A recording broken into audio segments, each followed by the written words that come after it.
В това видео искам да обърна внимание на два момента, свързани с ето тази Yamaha R6 и проблем с горивната помпа.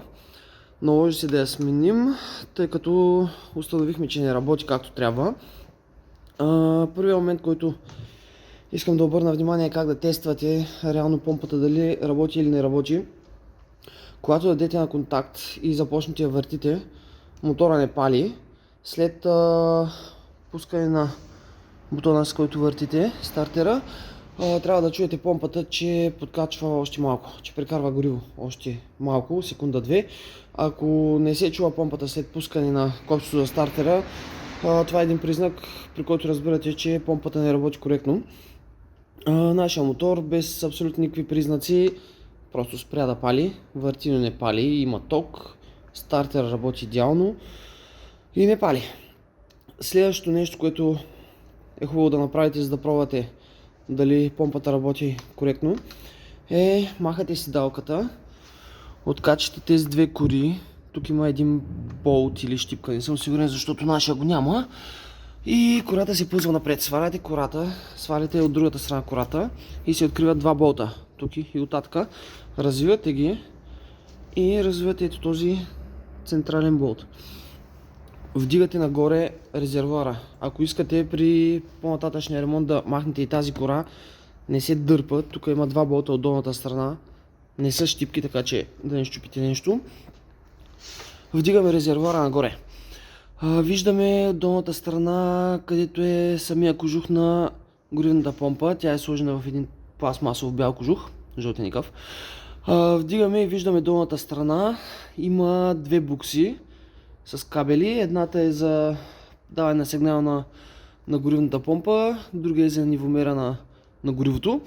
Един маркуч, който захранва двигателя с гориво и два по-малки, които са отдушници на резервуара.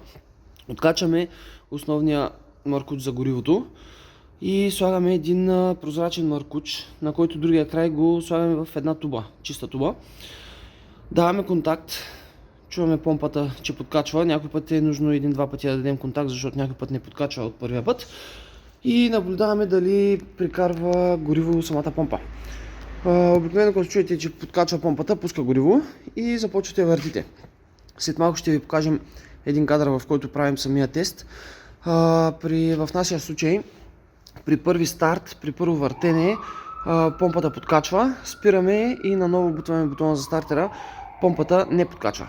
В други случаи, когато пробвахме, от самия първия път не подкачваше помпата. Някой път подкачва, някой път не подкачва. Това е определено проблем в нея. И се наложи да я свалим. Ще ви покажем накрая на видеото снимки, понеже вече сме направили самия ремонт. Ще пуснем няколко снимки да видите какво точно трябва да разглобите по помпата, за да може по самия механизъм, за да може да извадите помпата от този кожух.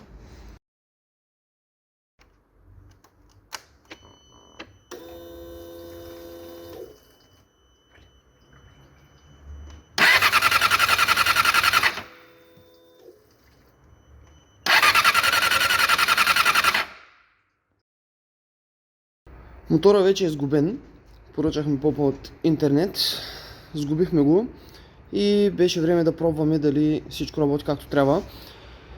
Давахме контакт, изчакахме помпата подкачи, два пъти подкачихме да запали по-лесно, при което мотора запали сравнително трудно.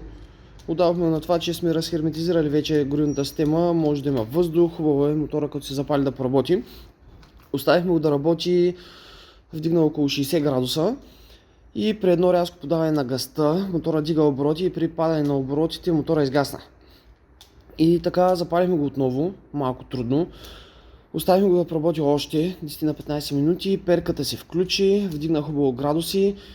Наново рязко подаване на газ, мотора отново изгасва. И започваме да се чуем какво се случва.